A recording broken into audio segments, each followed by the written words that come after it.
Di sesi pembelajaran berikutnya ini kita akan mempelajari lebih lanjut tentang overlap dan follow through lewat latihan ekor. Yang akan kita buat pada latihan kali ini, kita akan menggunakan rig baru. Di sini karakter simple yang namanya ball with tail. Untuk latihan pertama ini, kita akan membuat gerakan animasi ekor seperti ini. Di sini kita akan mempelajari lagi lebih detail bagaimana suatu prinsip yang namanya overlap dan follow through sebenarnya sudah ada pada saat pendulum, tapi di sini kita akan mempelajari lagi teknik ini, mendalami proses overlap dan follow through ini lewat latihan dari ekor ini. Kalau kita lihat lagi, sebenarnya ekor itu bukan cuma ekor ya, tapi kayak tangan itu, atau misalnya rambut, atau misalnya baju, ataupun segala sesuatu yang ketinggalan itu, prinsipnya itu begini. Ada bagian yang menuntun gerakan dan ada bagian-bagian lain yang mengikuti gerakan tersebut. Nah, mengikuti gerakan tersebut itu seakan-akan dia tertinggal.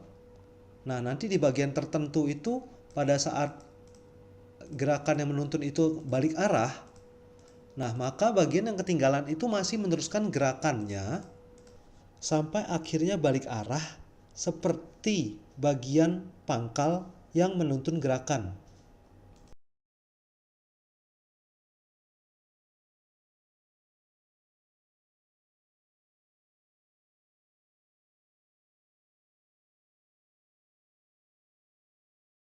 Nah, seperti ini. Kalau kalian lihat contohnya di ekor ini juga, bagian pangkal ekornya itu yang menuntun gerakan, lalu bagian-bagian sisanya itu seakan-akan masih mempertahankan posisi sebelumnya.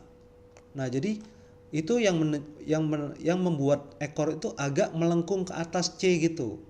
Nah, pada saat dia sudah ke bawah, di mana ujung pangkalnya itu akan naik ke atas. Nah, yang bagian ujung-ujungnya itu gerakannya belum selesai, nggak langsung ikut ke atas juga kayak bagian pangkalnya, tapi dia terus aja bergerak ke bawah. Nah, berusaha terus melanjutkan gerakannya sembari bagian pangkalnya itu terus naik.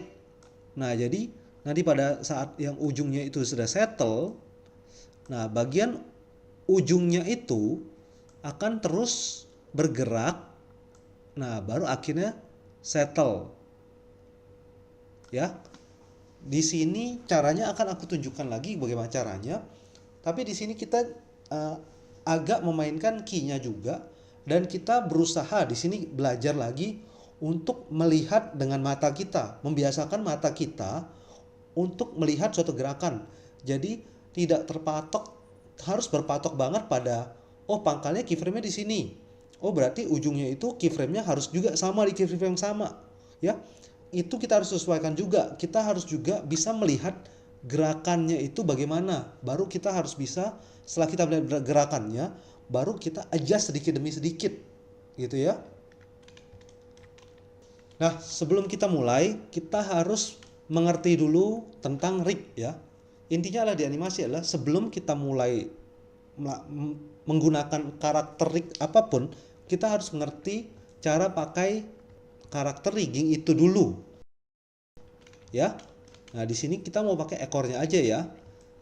Tapi kita bisa coba sendiri, coba masing-masing aja, dirotasi, ditranslate, bagian-bagian mana yang bisa dan bagian-bagian mana yang punya efek.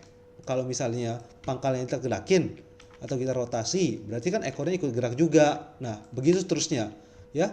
Tapi yang perlu dipahami juga di sini adalah ada sesuatu yang baru nih. Ekor atau pendulum itu prinsipnya mirip kayak lengan kita, ya. Jadi bagian pangkal ini kalau kita gerakin pasti ujung-ujungnya itu pasti bakal keikut, ya.